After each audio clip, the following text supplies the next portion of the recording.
அன்பார்ந்த தோழமைகளுக்கு அடியேனின் தீபத்திருநாள் நமஸ்காரம். இந்த பதிவில் திருக்கார்த்திகை ஸ்பெஷலாக ஒரு புதிய ஆச்சரியமான விஷயம் பற்றி அறிய இருக்கிறோம். எனவே நிறைவு பகுதி வரையில் வீடியோவை பாருங்கள். கார்த்திகை என்றாலே விளக்கேற்றுதலும் பொறி உருண்டை இதெல்லாம் இருப்பதுதான். தவிரவும் மலை கோயில்களில் மலை மேல் அகண்ட தீபம் ஏற்றுவதும் வழி வழியாக வருவதுதான். இந்த விழாவில் முருகப்பெருமானையும் முக்கண்ணனையும் அக்னி ரூபத்தில் வழிபடுகிறோம். இவங்க இருவருக்கும் என்ன தொடர்பு? பொதுவாக நாம் வேள்விகள் யாகங்கள் நடத்தும் போது சமித்துகளை, அதாவது தேர்ந்தெடுத்த மரத்தின் குச்சிகளை வேள்வி தீயில் மந்திரங்களுடன் சமர்ப்பித்து வழிபாடு செய்வோம். அப்போது அந்தணர்கள் சூர்யாயை ஸ்வாஹா சந்திராயை ஸ்வாஹா என்று சொல்லி நெய்யை தீயில் இடுவார்கள். இந்த ஸ்வாஹா என்பதற்கான விளக்கத்தை நிறைவு பகுதியில் சொல்கிறேன். முன்பாக இவள் யார் என்பதை தெரிஞ்சுக்கலாம்.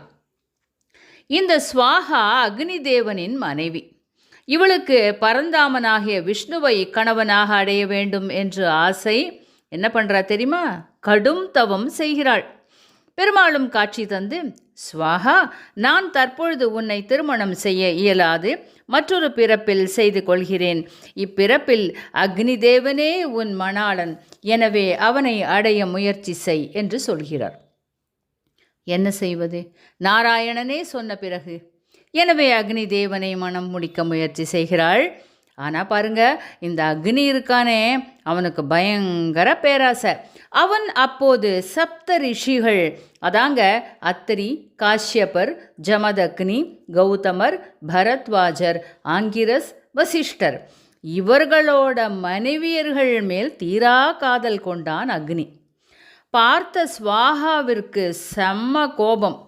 என்ன அநியாயம் இது! ஆனால் என்ன, அக்னிதேவன் இவள் பக்கம் திரும்பி கூட பார்க்கவில்லை. ஸ்வாஹா பார்த்தாள். இவனை தந்திரமாகத்தான் வெல்ல வேண்டும் என்று முடிவெடுத்து ரிஷி மனைவியர் ரூபத்தில் அவனுடன் கூடிவிடுகிறாள். ஆனால் ஒரே ஒரு ரிஷி பத்னியின் வடிவத்தை மட்டும் அவளால் எடுக்க முடியவில்லை. அதுதான் வசிஷ்ட முனியின் மனைவி அருந்ததி. அவள் கற்பில் ரொம்ப ஸ்ட்ராங். அடுத்தது என்ன? ரிஷி முனிவர்கள் விஷயம் அறிந்து அவர்களை மியூச்சுவலாக பிரிஞ்சு விடுகிறார்கள். நீங்கள் தவறு இழைத்து விட்டீர்கள், இனிமேல் எங்கள் வாழ்க்கையில் நீங்கள் இல்லை என்று டெக்ளேர் செஞ்சிடுறாங்க. நீங்களே சொல்லுங்க, செய்யாத தப்புக்கு தண்டனை என்றால்? நேராக பஞ்சாயத்து கைலாசநாதரிடம் செல்கிறது. அப்போது ஈசன் ஒரு புன்முறுவலோடு, கவலை வேண்டாம், எல்லாம் காரண காரியத்தோடு தான் நடக்கிறது. நீங்கள் அனைவரும் ஒரு புது அவதாரம் எடுக்கப் போகிறீர்கள். அதில் என்னால் உருவாக்கப் போகும் மகனை வளர்க்கும் பொறுப்பு உங்களுக்கு வந்து சேரும். நீங்கள் கார்த்திகை பெண்கள் என்று அழைக்கப்படுவீர்கள். உங்களால் வளர்க்கப்படும் என் மகன் கார்த்திகேயன் என்று அழைக்கப்படுவான். சாபம் நீங்கி வான் மண்டலத்தில் கார்த்திகை என்னும் நட்சத்திரமாக மின்னுவீர்கள் என்று வரமளிக்கிறார். உண்மையை அறிந்து கொண்ட அக்னிதேவன் தன் தவறுக்கு வருந்தி ஈசனிடம் மன்னிப்பு கேட்கிறான். ஸ்வாஹாவை திருமணம் செய்து கொள்கிறான். இப்போ ஸ்வாஹாவிற்கான விளக்கம் பார்க்கலாமா? வேள்விகளின் போது யாக குண்டத்தில் போடப்படும் ஆகுதி என்னும் உணவை தேவர்களிடம் சேர்க்கும் வேலை ஸ்வாஹாவிடம் ஒப்படைக்கப்பட்டது. அதாவது தான் என்கிற அகந்தை இருக்கக்கூடாது.